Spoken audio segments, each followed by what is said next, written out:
नमस्कार दोस्तों, मैं हूँ रजनी सिंह और आप सबका स्वागत करती हूँ बिलीव इट में। तो विश्वास कीजिए, आपकी लाइफ वैसी होने वाली है जैसी आप चाहते हैं, बिल्कुल वही वाव और वंडरफुल वाली लाइफ।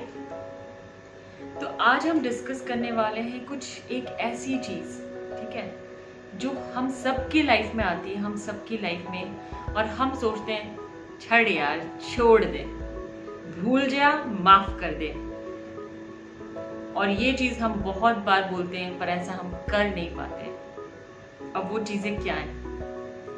अगर आपकी लाइफ में कभी किसी ने आपसे झगड़ा किया हो, लड़ाई की हो, बहुत सारी गंदी गंदी बातें आपको बोली और आपने भी उसको बोली हो, वो चीज़ें हम नहीं भूल पाते। हमारे रिलेशंस की प्रॉब्लम ये ज़्यादा होती है कि अगर कोई किसी से आप बहुत ज़्यादा इमोशनली जुड़े हुए हो और वो आपको कोई कुछ बोल दे तो भैया ठिकाना नहीं रहता। वो जो पेन और हर्ट होता है वो पूरी जिंदगी नहीं जाता। बोलते इसको तो मैं कभी जिंदगी भर नहीं भुला सकता। हम ऐसी चीजें बोलते हैं। तो आज हम इस चीज के बारे में बात करेंगे कि अगर आप किसी से बहुत हर्ट हो, किसी ने आपको कुछ बोल दिया और आप बहुत हर्ट हो, वो जा ही नहीं रहा आपके दिमाग से, तो आपको क्या करना है। तो ये हम एक एग्जाम्पल के जैसे समझेंगे। ये एक रियल स्टोरी बेस्ड है, तो ये मैं आपको से शेयर करती हूँ। प्लीज़ इसे समझिए और फिर आगे बात करते हैं। यहाँ पे है एक सासू माँ और एक बहू।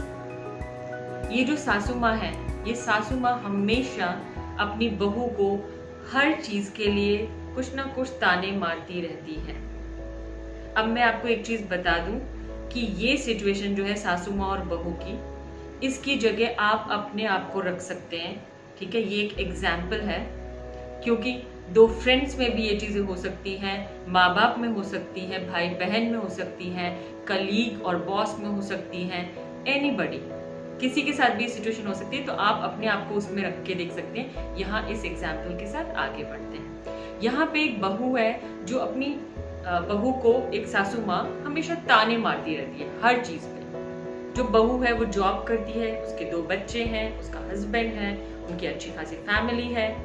बट बहू अगर कोई अच्छा खाना बनाए तो सासू माँ बोलती है खाना अच्छा बना था, देखा किचन की हालत क्या कर रखी है।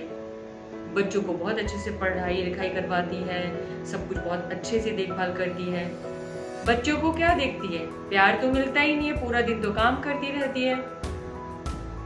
अगर कोई पार्टी हो रही है, पार्टी उसने बहुत अच्छे से ऑर्गेनाइज की, बहुत सारे लोग आए, वहां उसकी बुराई शुरू। तो जब ये बहू को यहाँ पे से नेगेटिव एनर्जी मिलती रहती है और वो भी सालों दर सालों, तो अब इस बहू के अंदर क्या हो गया है, ये जो नेगेटिव एनर्जी थी जो सासू माँ ने भेजी है अपनी बहू को, ये बन गया है अब क्या, हर्ट, पेन। और ये हर्ट और पेन अब बन गया है हेट्रेड,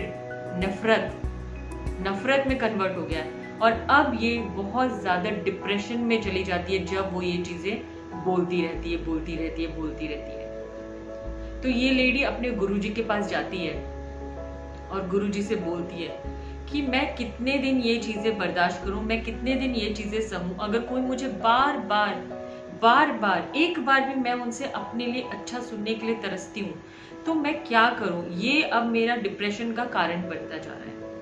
तो गुरुजी ने बोला कि ओके ठीक है, तो ऐसा करो, तुम अपने आप को इस सिचुएशन से थोड़ा अलग रख के देखो। अपने आप को इस सिचुएशन में, यहाँ सास है, यहाँ बहू है, और अपने आप को इससे डिटैच कर लो और अलग हो जाओ, जो कि इतना आसान नहीं है, बट यस, वो डिटैच होना पड़ेगा। गुरुजी ने बोला कि आप डिटैच होके इसको एक मूवी के जैसे देखो और अपने बारे में भी बताओ और अपनी सासू माँ के बारे में भी डिटेल में बताओ। तो उस लेडी ने शुरू की बात अपनी और कहा कि मैं एक अच्छी फैमिली से बिलोंग करती हूँ, मेरे भाई बहन हैं, मैं एक अच्छी जॉब करती हूँ, मेरे हस्बैंड भी बहुत एक अच्छी जॉब करते हैं, हमारे 2 बच्चे हैं, हम फॉरेन कंट्री में अच्छे से सेटल हैं, everything is going very well except this situation, जो कि मेरा डिप्रेशन का धीरे धीरे कारण बन रहा है। अब उन्होंने बोला अपने सासू माँ के बारे में भी बताओ। अब सासू माँ का क्या बताया उन्होंने कि हमारे ससुर जी की डेथ काफ़ी पहले हो गई है और इनका एक ही बेटा है और कोई बेटा बेटी नहीं है, और हम अब्रॉड में रहते तो थोड़ा अकेलापन भी फील करती हैं ये, और और कोई है नहीं इनके लिए, क्योंकि यहाँ पे इनके फ्रेंड्स भी नहीं। तभी गुरुजी समझ गए। आप ये सोचो, अब उन्होंने उनको समझाना शुरू किया कि आपके पास क्या है, आपके पास फ्रेंड्स है, आपके पास आपका बच्चा है, आपके पास मेन आपका हस्बैंड है, इवन आपकी फैमिली भी अच्छी है, आप एक अच्छी जॉब कर रही हो, आपका एक स्टेटस है, आपके फ्रेंड्स हैं, सब कुछ तो है ना आपके पास। वो बोल रही हाँ मेरे पास सब कुछ है, मैं खुश भी हूं एक्सेप्ट दिस वन। पर एक जो उसकी सासू माँ है, उसकी सिचुएशन क्या है? She is totally alone. उसके पास क्या है? उसका सिर्फ एक बेटा, क्योंकि उसका हस्बैंड नहीं है। उसके बच्चे उसको दादी माँ कहते हैं, बट वो उसका प्यार नहीं है, उसका बेटा उसका प्यार है। और अगर उसके कोई फ्रेंड्स भी नहीं है, कोई रिलेटिव्स भी नहीं है, क्योंकि वो अब्रॉड में रह रहे हैं, वो इतने कनेक्टेड भी नहीं है।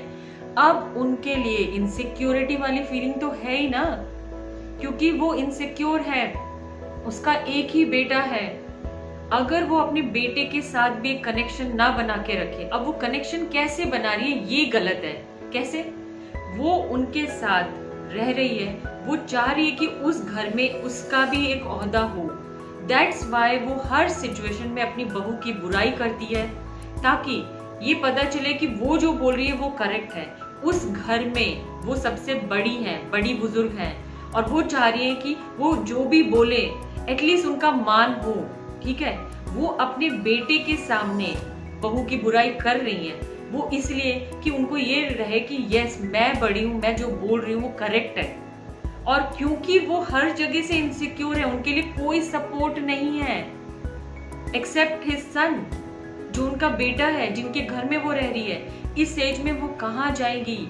वो इतनी ज्यादा पेन में है ना, वो इतनी ज्यादा पेन में है, तुम समझ ही नहीं सकती हो।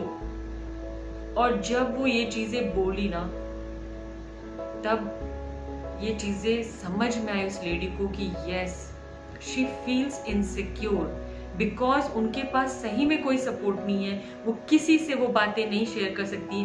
मैं तो वो बातें शेयर कर सकती हूँ अपने हस्बैंड से, अपने बच्चों से, अपने फ्रेंड से। मैं बाहर जाती हूँ, घूमती हूँ, चीजें भूल भी जाती हूँ, फिर मुझे चीजें याद आती तो मुझे प्रॉब्लम्स होती हैं। बट उस दिन वो रियलाइज कर रही थी इस चीज को कि यस शी इज अलोन, वो मेरे से ज्यादा पेन में है। बट अब सिचुएशन क्या करना था, ये वाली बात आती है। गुरुजी ने उन्हें बोला कि देखो अब तुम इस सिचुएशन को समझ गई हो, बिकॉज तुमने इससे अपने आप को डिटैच करके रखा और फिर तुमने इस चीज को समझा। समझने के बाद भी इतना आसान नहीं है उस चीज को चेंज करना, क्योंकि जब वो नेगेटिव एनर्जी देगी तो हो क्या रहा है? ये सासू माँ इसको नेगेटिव, बहू को एक नेगेटिव एनर्जी दे रही है। ठीक है, अब बहू से क्या हो रहा है? बहू उस चीज को सोच रही है, भले वो उस चीज को उनके सामने रिलीज नहीं कर रही, बोल नहीं रही है, बट ये जो है ये अपने मन में तो रख रही है ना। अब ये मन में क्या है, उसको तो पेन दे ही रहा है, और साथ में ये जो रिलीज हो रहा है ना, ये और ज्यादा गंदा नेगेटिव एनर्जी यहाँ से रिलीज हो रहा है, ये इनके पास जा रहा है, और ये फिर और ज्यादा बढ़ के इधर आ रहा है, और फिर ये एक नेगेटिव एनर्जी साइकिल बन रहा है। बिकॉज एनर्जी हम ट्रांसफर करते हैं एक दूसरे से, तो ये जो नेगेटिव एनर्जी साइकिल बन रहा है, इसलिए ये पेन बहुत ज्यादा है तुम्हारे लिए भी और उनके लिए भी। अब इसको ब्रेक करना होगा, वरना तुम ब्रेक हो जाओगे। इस नेगेटिव एनर्जी साइकिल को हमें ब्रेक करना होगा। कैसे? गुरुजी ने बस यही बोला कि आपको क्या करना है, पहले जब भी वो कभी नेगेटिव एनर्जी देती है तो आपको समझ में आ गया है कि वो ऐसा क्यों कर रही है। वो अपने आप को प्रोटेक्ट कर रही है, वो इनसिक्योरिटी की फीलिंग से वो सारी चीजें कर रही हैं। तो यहाँ अपने माइंड से समझो कि वो ये चीजें क्यों कर रही है। अपने आप ही आपका हेट्रेड, आपकी नफरत, वो फीलिंग्स डाउन हो जाएंगे। और उसके बाद उनको पॉजिटिव एनर्जी सेंड करना शुरू करो। मैंने क्या बोला? एनर्जी ट्रांसफर होती है, तो पॉजिटिव एनर्जी, बिकॉज यहां से नेगेटिव एनर्जी आ रही है और यहाँ पे और भर के फिर इनके पास जा रही है, तो ये बहुत ज्यादा मुश्किल हो रहा है दोनों के लिए। तो जब वो उनको पॉजिटिव एनर्जी देना शुरू करेगी, इनकी नेगेटिव एनर्जी कम हो जाएगी, और उसके बाद एक रिलेशन बनने की हो सकती है, शुरुआत हो सकती है। तो 10 दिन तक उस लेडी ने यही चीज किया। जब भी वो उनको कोई भी बात बोलती थी वो उस चीज को अंडरस्टैंड करती थी और समझती थी, और उसी समय उनको पॉजिटिव एनर्जी देना शुरू कर दी थी कि इट्स ओके माँ, आप जो कर रहे हो मुझे पता है आप क्यों कर रहे हो, तो आप ही इस घर के हेड हो, आप जो बोल रहे हो कि इट्स ओके, लव यू। जब ये एनर्जी इसने 10 दिनों तक सर्कुलेट की, जब भी वो कुछ नेगेटिव बोलती थी, उनके लाइफ में एक ड्रास्टिक चेंज आ गया, उनके लाइफ में एक ड्रास्टिक चेंज आ गया। तो आप समझ रहे हो, ये स्टोरी में आप अपने आप को रख के देख सकते हो। समटाइम्स जब भी हमसे कोई कुछ गलत बोलता है, कुछ लड़ाई झगड़ा कुछ भी होता है जिसको हम यहाँ पे रख लेते हैं, सबसे पहली बात है उसने जो बोला वो शायद जाके भूल भी गया हो उसने क्या बोला, पर जो पेन है वो किसको आपको हो रहा है, आपको हो रहा है ना। तो ये जो पेन है ये आपने ही क्रिएट किया है, वो भूल गया है, आपने उस चीज को रिवाइंड कर करके अपना पेन बढ़ा लिया और बोलते हो ये चीज तो मैं कभी जिंदगी में भूल नहीं सकता हूं। तो यार सही में भूल नहीं पाओगे अगर भूलना नहीं चाहते तो सबसे पहली बात है, आप जब माफ करने की बात करते हो ना तो आप उसको माफ कर ही नहीं रहे, आप अपने आप को माफ कर रहे हो, क्योंकि इस पेन ने आपको कष्ट दिया है, उसको नहीं। इस पेन ने आपको वो प्रॉब्लम्स दी हैं क्योंकि आप बार बार सोचकर उससे परेशान हो रहे हो, वो नहीं। ठीक है, तो जब भी अगर आपकी ऐसी कोई भी सिचुएशन है, प्लीज आप उसके पर्सपेक्टिव से भी देखो कि उसकी क्या सिचुएशन है। और समटाइम्स ये भी हो सकता है कि यहाँ पे तो हमने एक स्टोरी देखी जहाँ पे ये दोनों एक दूसरे के साथ काफी कनेक्टेड थे, जहाँ ये लोग एक दूसरे को जानते थे, बट कुछ ऐसी सिचुएशन होगी जहाँ आप किसी को जानते नहीं हो बट उसका भी आपने वो सब चीजें एब्जॉर्ब करके अपना पेन क्रिएट कर लिया है। तो एक ही चीज सोचनी है कि ठीक है, अगर वो बोला, अगर उसने गलत किया, ठीक है यार, बट आप तो अपने साथ और भी ज्यादा गलत कर रहे हो ना। उसने आपके साथ एक बार गलत किया बट आप अपने साथ 1000 बार गलत कर रहे हो, 1000 बार बार उसे सोच कर और बोलते हो यार ये ना सच में इसमें गुस्सा आना शुरू करता हो जाता है जब वो उसकी बात करता हूं मैं। तो ये पेन, ये हेट्रेड तो आप अपने लिए क्रिएट कर रहे हो। तो आपको फॉरगिव किसको करना है, माफ किसको करना है, पेन को रिलीज किसको करना है, आपको। और वो पेन तभी आप रिलीज कर पाओगे, वो हेट्रेड आप अपने आप से तभी निकाल पाओगे जब आप उसका पर्सपेक्टिव सोचोगे। और अगर आप बोलोगे कि नहीं यार इट्स नॉट इजी, नहीं कर सकता हूं मैं, वो नहीं भूल सकता हूं मैं, तो फिर कुछ नहीं हो सकता। बिकॉज जब तक आप उस चीज को नहीं, अपने आप को फॉरगिव नहीं करोगे, आप उसको भी नहीं कर सकते। जब आप पॉजिटिव एनर्जी रिलीज करोगे अपने से, वो पॉजिटिव एनर्जी उसके पास जाएगी। और जब आप बोलोगे यार सॉरी, फॉरगिव मी, ठीक है जो हुआ ना उस समय, वो सिचुएशन थी, वो कंडीशन थी, जिस भी वजह से उस मोमेंट पे वो चीज हो गई, बट अब मैं इसको रिलीज करता हूं अपनी बॉडी से, अपने माइंड से, अब मैं इससे फ्री होना चाहता हूं। और तभी आप अपने आप को फॉरगिव कर पाओगे, अपने आप से वो पेन रिलीज कर पाओगे, अपने आप से उस हेटेड को रिलीज कर पाओगे। ये करना है आपको। जब आप ये चीजें करोगे ना, आप बिल्कुल रिलैक्स्ड फील करोगे, रिलैक्स्ड। अगर आपकी लाइफ में ऐसी सिचुएशन है, प्लीज करके देखिए, एक पॉजिटिव एनर्जी उसको सेंड कीजिए और उसका पर्सपेक्टिव भी देखिए। समटाइम्स आप उसका पर्सपेक्टिव देख के ही समझ जाएंगे कि क्या चेंज होना था। तो आज के लिए बस इतना ही। अपने लाइफ में चेंज लाइए और अपने आप को ब्यूटीफुल, अपनी लाइफ को ब्यूटीफुल बना लीजिए। Thank you and bye bye.